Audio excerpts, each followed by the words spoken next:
Trial consultant Dina Sayed-Dahl. Now, Dina, a couple of things. Number one, first and foremost, throwing popcorn in the face of this gentleman, of the defendant here, I mean, that's an assault, is it not? I mean, there can be some sense that certainly the victim was being the aggressor here.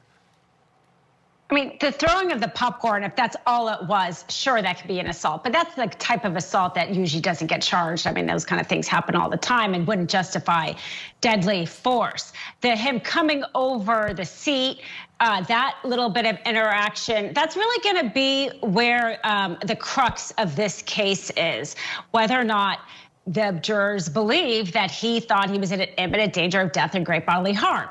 And as we know, we've been following a lot of self-defense cases. The prosecution has the burden of proof to disprove that self-defense. And that might make the difference here in terms of, because the prosecutor has the burden, whether or not they get a conviction or not. Interesting. All right, now, you heard from one of the jurors there. They said that why didn't they just separate? They had seen similar incidents in theaters.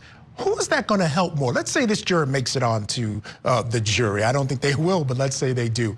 Who does that help more? Who should have been the one to separate, do you think, if that kind of mindset is brought into the jury deliberation room? I mean, technically, if the victim is seen as the aggressor, then he would have had to retreat in order for the kind of burden to have shifted in terms of who was able to use deadly force.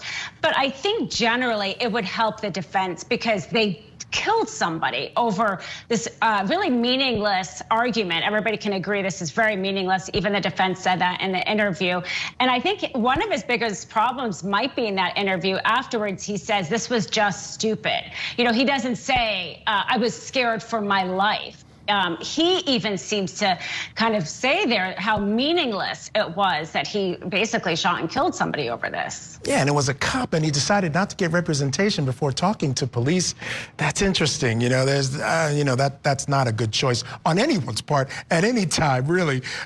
Finally, he is a cop. I can see the defense. We already heard somewhat what they're going to use in terms of how he has a different sense of things.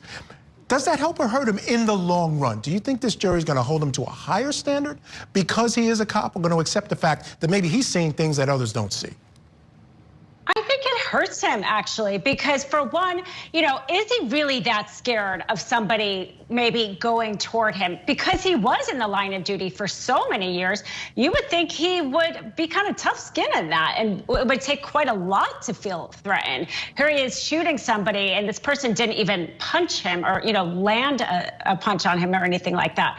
So I don't think it helps him that he's a police officer in this case, or a former police officer. I agree. Certainly he's seen worse than popcorn, right? I mean, you got to believe that. And his own words were, I didn't think I needed to take a beating. Well, I'm sorry, that's not enough to justify pulling a pistol and shooting someone, you know, unless, you know, if they don't have any kind of deadly weapon as well, which I don't think there's been any testimony that that in fact was the case. All right, Dina, stand by. We're going to take a break. Coming up next, one of the D.C. snipers is trying to get his sentence